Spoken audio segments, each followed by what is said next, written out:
ਹੀਰ ਦਾ doctor ਸਾਹਿਬ ਹੀਰ ਦਾ ਤੇ ਬਲਕਿ ਸਹਿਤੀ ਦਾ ਤੇ ਰਾਂਝੇ ਦਾ ਹੀਰ ਦੇ ਬੂਹੇ ਦੇ ਅੱਗੇ ਝਗੜਾ ਹੋ ਰਿਹਾ ਹੁੰਦਾ ਤੇ ਹੀਰ ਪਿੱਛੇ ਖੜੀ ਹੁੰਦੀ ਹੈ ਦਰਵਾਜ਼ੇ ਵਾਲੇ ਪਾਸੇ ਪਿੱਛੇ ਲੈ ਜਾਂਦੇ ਘੁੰਡ ਕੱਢ ਕੇ ਰਾਂਝਾ ਮਗਰ ਜਾਂਦਾ ਤੇ ਉਹ ਦੱਸਦਾ ਰਾਂਝਾ ਬਈ ਇਸ ਤਰ੍ਹਾਂ ਗੱਲੀ ਬਾਤੀ ਨਾ ਤੇ ਉਹ ਰਾਂਝਾ ਉਹਨੂੰ ਕਹਿੰਦਾ ਹੀਰ ਨੂੰ ਵੀ ਘੁੰਡ ਵਾਲੀਏ ਬੋਟੀਏ ਤੂੰ ਵੀ ਕੁਝ ਬੋਲ, ਤੂੰ ਕਿਉਂ ਨਹੀਂ ਬੋਲਦੀ? ਤੇ ਅੱਗੋਂ ਹੀਰ ਜਵਾਬ ਦਿੰਦੀ ਹੈ, ਬੋਲੀ ਹੀਰ ਵੇੜਿਆ ਜਾ ਸਾਥੋਂ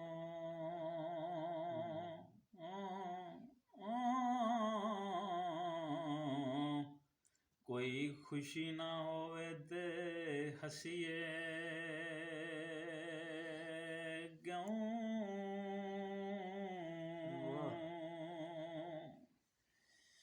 ਬੋਲੀ ਹੀਰ ਵੇੜਿਆ ਜਾ ਸਾਥੋਂ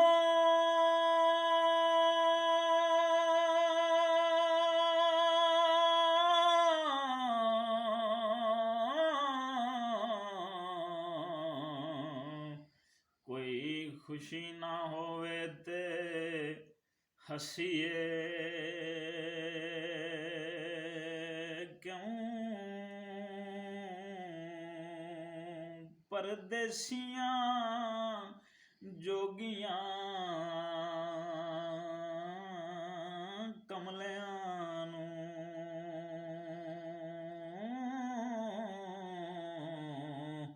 ਵਿੱਚੋਂ ਜਿਉ ਦਾ ਭੇਤ ਜਾ ਦਸੀਏ ਕਿਉਂ?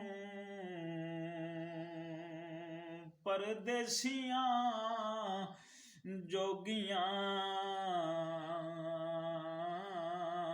ਕਮਲਿਆਂ ਨੂੰ ਵਿੱਚੋਂ ਜਿਉ ਦਾ ਭੇਤ ਜਾ ਦਸੀਏ ਕਿਉਂ?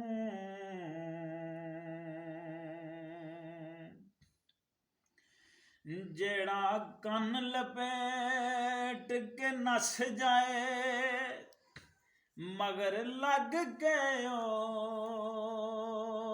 ਨੂੰ ਤਸੀਏ ਕਿਉਂ?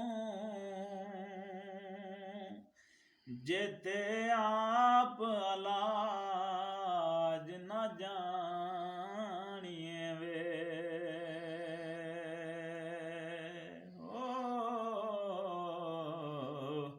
ਜਿਨ ਪੂਤ ਤੇ ਜਾਦੜੇ ਦਸੀਏ ਕਿਉਂ? ਤੇ ਜੇ ਤਾਂ ਜਫਾ ਨਾ ਜਾਲਿਆ ਜਾਏ ਜੋਗੀ ਉਹ ਜੋਗ ਪੰਥ ਵਿੱਚ ਆਣ ਕੇ ਤਸੀਏ ਕਿਉਂ? ਇਹ ਫਕਰ ਪਾਰੜੇ ਗੋਰੜੇ ਹੋ ਰਹੀਏ ਕੁਆਰੀ ਕੁੜੀ ਦੇ ਨਾਲ ਖਰਖਸੀਏ ਕਿਉਂ? ਫਕਰ ਪਾਰੜੇ ਗੋਰੜੇ ਹੋ ਰਹੀਏ ਕੁਆਰੀ ਕੁੜੀ ਦੇ ਨਾਲ ਖਰਖਸੀਏ ਕਿਉਂ? ਤੇ ਜੇ ਤੂੰ ਅੰਤਰਨਾ ਵੱਲ ਵੇਖਣਾ ਸੀ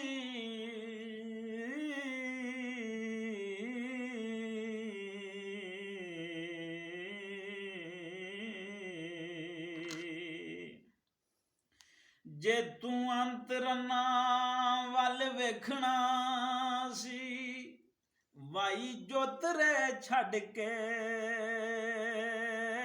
ਨਸੀਏ ਕਿਉਂ? ਵਾਰਸ ਸ਼ਾਹ ਉਜਾੜ ਕੇ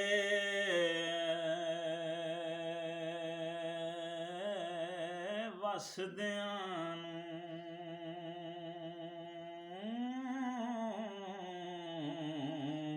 ਆਪ ਖੈਰ ਦੇ ਨਾਲ ਫਿਰ ਵਸੀਏ